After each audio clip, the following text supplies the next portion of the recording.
Assalamualaikum warahmatullahi wabarakatuh. Perkenalkan, nama saya Ficha Salmiati dengan NIM 2215050160. Pada kesempatan kali ini, saya akan menjelaskan sedikit tentang konsep pendidikan dalam Quran Surat Yunus ayat 22 sampai 23. Baiklah, langsung saja ke ayat dan terjemah Quran Surat Yunus ayat 22 sampai 23. A'udzubillahi minasyaitonirrajim. Bismillahirrahmanirrahim. Huwallazi yusayyirukum fil barri wal bahri hatta idza kuntum fil fulki wajarayna bihim birihin thayyibatin wa farihu biha ja'at harihun asifun wa ja'ahumul mawju min kulli makanin wa zannu annahum ukhita bihim da'allahu mukhlisina lahuddin la'in anjaytana min hazihi lanakunanna minasyakirin. Artinya, dialah Allah yang menjadikan kamu dapat berjalan di daratan dan berlayar di lautan, sehingga ketika kamu berada di dalam kapal, lalu meluncurkan kapal itu membawa mereka dengan tiupan angin yang baik, dan mereka bergembira karenanya. Kemudian datanglah badai dan gelombang menimpanya dari segenap penjuru, dan mereka pun mengira telah terkepung bahaya. Maka mereka berdoa dengan mengikhlaskan ketaatan kepadanya seraya berkata, sekiranya engkau menyelamatkan kami dari bahaya ini, pasti kami termasuk orang-orang yang bersyukur. Kemudian pada ayat 23 berbunyi, falamma anjahum iza hum yabghuna fil ardi bighairil haqq ya ayyuhan nasu innama ba'yukum ala anfusikum mata'al hayatid dunya thumma ilayna maraji'ukum fanunabbi'ukum bima kuntum ta'malun. Yang artinya, namun ketika Allah menyelamatkan mereka, seketika itu mereka berbuat kezaliman di bumi tanpa alasan yang benar. Wahai manusia, sesungguhnya bahaya kezalimanmu akan menimpa dirimu sendiri. Itu hanya kenikmatan hidup duniawi. Kemudian kepada kamilah kembalimu. Lalu akan kami kabarkan kepadamu apa yang selama ini kamu kerjakan. Kemudian penafsiran Quran Surat Yunus ayat 22-23. Di sini saya memaparkan 3 kitab tafsir. Yang pertama, penafsiran menurut tafsir Al-Azhar. Dalam kitab ini dijelaskan mengenai Quran Surat Yunus ayat 22-23 yang menggambarkan bagaimana Allah yang memperjalankan manusia di darat dan di laut. Manusia sejak dahulu telah menggunakan berbagai macam transportasi, mulai dari berjalan kaki hingga menciptakan kendaraan. Dalam hal ini ada 3 tahap utama yang dirasakan. Pertama, saat kapal belum berlayar, di mana suasana penuh haru karena akan berpisah dengan daratan.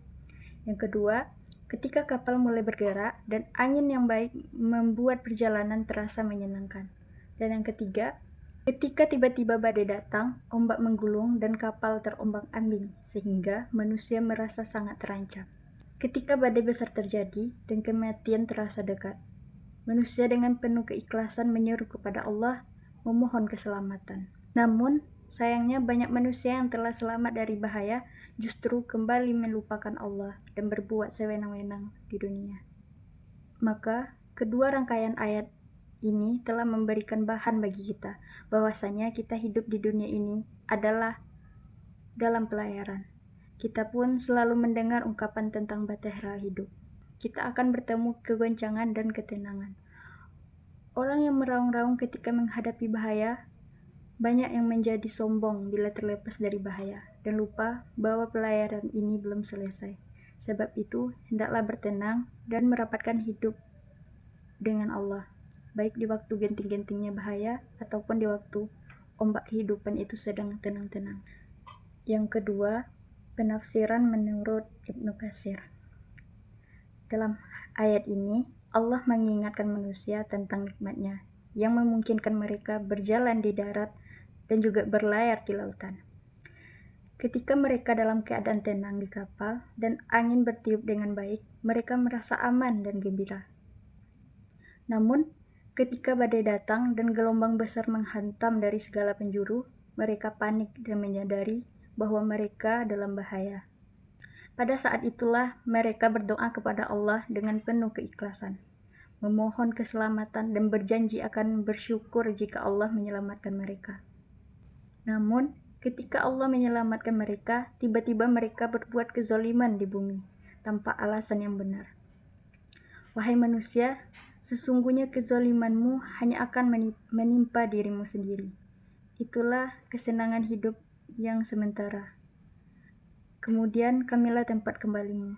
Lalu kami kabarkan kepadamu apa yang telah kamu kerjakan.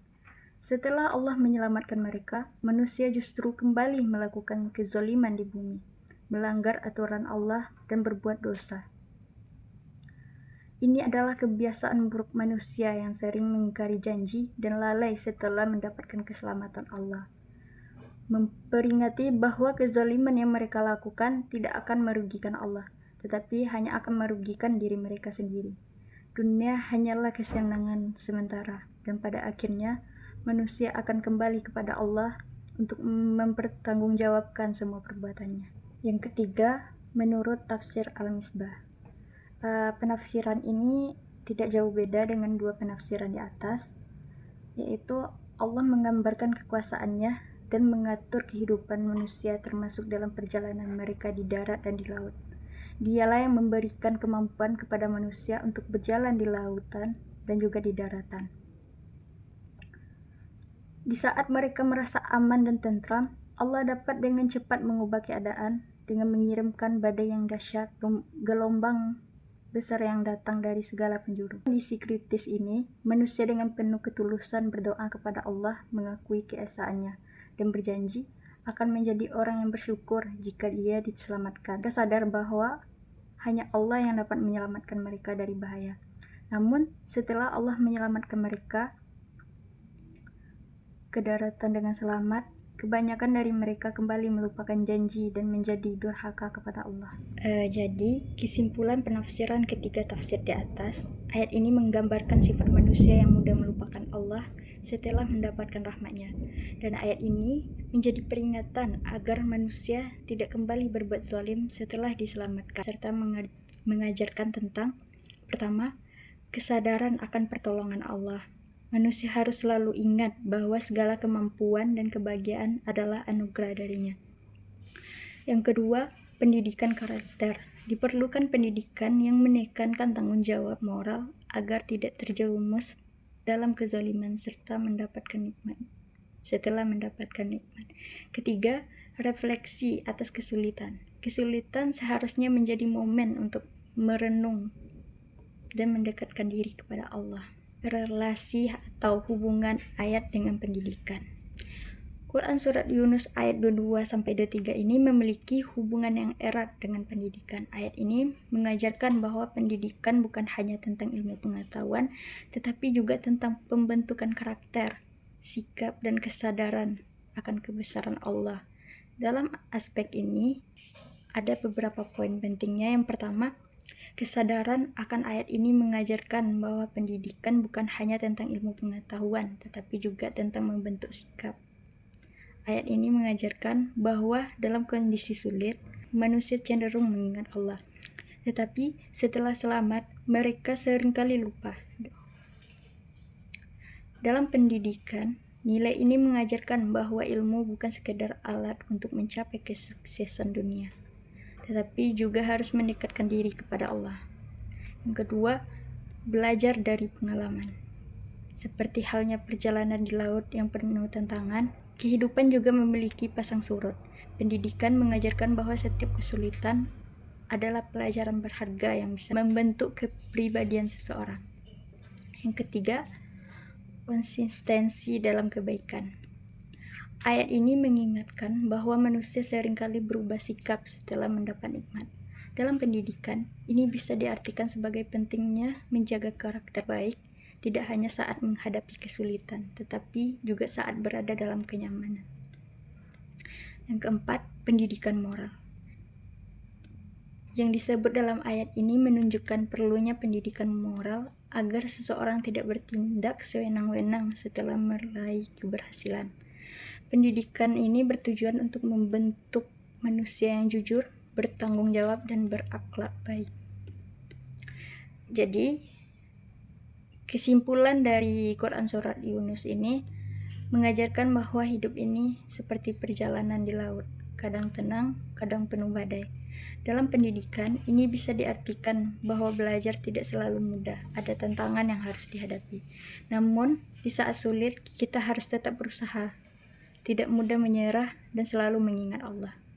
Selain itu, ayat ini juga mengingatkan agar tidak menjadi orang yang hanya mengingat kepada Allah saat susah, lalu melupakannya ketika berada dalam keadaan membaik. Pendidikan seharusnya membentuk pribadi yang kuat, rendah hati, dan selalu bersyukur dalam setiap keadaan. Sekian penyampaian pembahasan walidaya. Wassalamualaikum warahmatullahi wabarakatuh.